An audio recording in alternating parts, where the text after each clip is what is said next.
跟住落嚟，請收睇4點鐘許 Sir。唔係放我 ICU 咩？新節目嚟㗎，依家好熱㗎。我重真。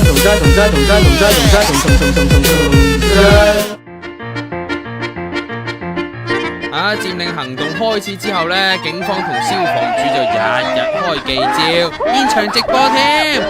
咁就向呢個大眾呢匯報佔領行動為香港帶嚟啲乜嘢不便咁咯，好好睇噶。嗱，主打嘅4點鐘許 Sir 就一定會就佔領事件呢講3幾分鐘噶啦，話就會點樣非法啊，行業點樣生計受影響啊咁樣樣，仲次都一定有英文版，將啲港式英語逐個音咁彈出嚟。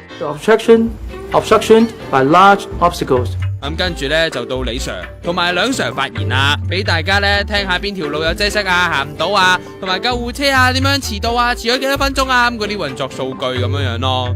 咁啊，3位呢依家都成為咗4點鐘警方記招嘅當紅小生，咁佢哋各自有 fans 幫佢哋開 Facebook 專頁添啊，許 Sir 嗰個啊仲有近萬人 like 添，佢哋仲好互動噶，好似呢阿許 Sir 嗰個 page 咁啊，會喺惡搞學聯 Lester 同埋 Alex 嗰個 Facebook page 度留言噶噃，話雖然同你哋處於對立立場，但都希望你哋保重身體。或者我再重申啊，雖然同你哋處於對立立場，但都希望你哋保重身體。雖然同你哋處於對立立場，但都希望你哋保重身體。哇，正啊！4點鐘許 Sir 今集播映完畢，聽日大家再笑住收睇啦。